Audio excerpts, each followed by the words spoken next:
My fellow Americans, my first and highest duty as president is to defend our great country and the American people. I swore an oath to uphold the laws of our nation, and that is exactly what I will do. All Americans were rightly sickened and revolted by the brutal death of George Floyd. My administration is fully committed that for George and his family, justice will be served. He will not have died in vain.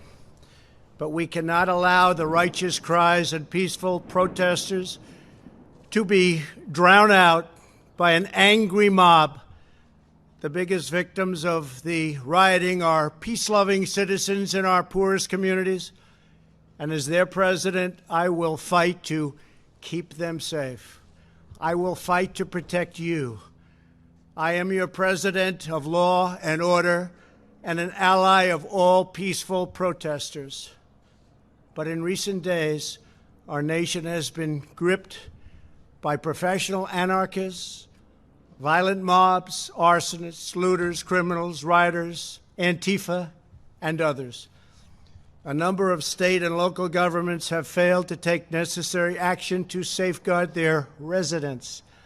Innocent people have been savagely beaten, like the young man in Dallas, Texas, who was left dying on the street, or the woman in upstate New York viciously attacked by dangerous thugs. Small business owners have seen their dreams utterly destroyed. New York's finest have been hit in the face with bricks. Brave nurses who have battled the virus are afraid to leave their homes. A police precinct has been overrun. Here in the nation's capital, the Lincoln Memorial and the World War II Memorial have been vandalized. One of our most historic churches was set ablaze. A federal officer in California, an African-American enforcement hero, was shot and killed. These are not acts of peaceful protest. These are acts of domestic terror. The destruction of innocent life and the spilling of innocent blood is an offense to humanity and a crime against God. America needs creation, not destruction. Cooperation, not contempt.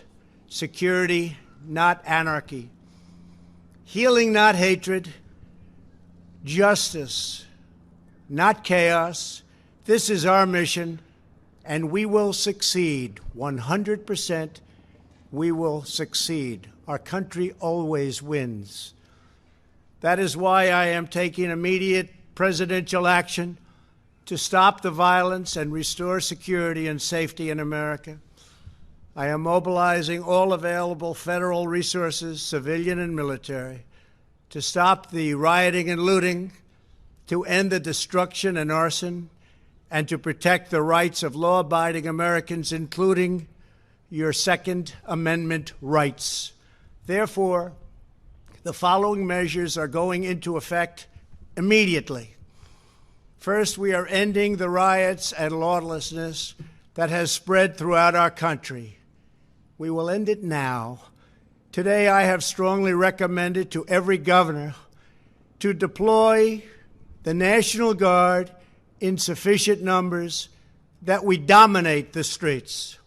Mayors and governors must establish an overwhelming law enforcement presence until the violence has been quelled. If a city or state refuses to take the actions that are necessary to defend the life and property of their residents, then I will deploy the United States military and quickly solve the problem for them. I am also taking swift and decisive action to protect our great capital, Washington, D.C. What happened in this city last night was a total disgrace. As we speak, I am dispatching thousands and thousands of heavily armed soldiers, military personnel, and law enforcement officers to stop the rioting, looting, vandalism, assaults, and the wanton destruction of property. We are putting everybody on warning. Our 7 o'clock curfew will be strictly enforced. Those who threaten innocent life and property will be arrested, detained, and prosecuted to the fullest extent of the law. I want the organizers of this terror to be on notice that you will face severe criminal penalties and lengthy sentences in jail. This includes Antifa and others who are leading instigators of this violence. One law and order, and that is what it is. One law. We have one beautiful law. And once that is restored and fully restored, we will help you, we will help your business, and we will help your family. America is founded upon the rule of law. It is the foundation of our prosperity, our freedom, and our very way of life. But where there is no law, there is no opportunity. Where there is no justice, there is no liberty. Where there is no safety, there is no future. We must never give in to anger or hatred. If malice or violence reigns, then none of us is free. I take these actions today with firm resolve and with a true and passionate love for our country. By far, our greatest days lie ahead. Thank you very much. And now I'm going to pay my respects to a very, very special place. Thank you very much.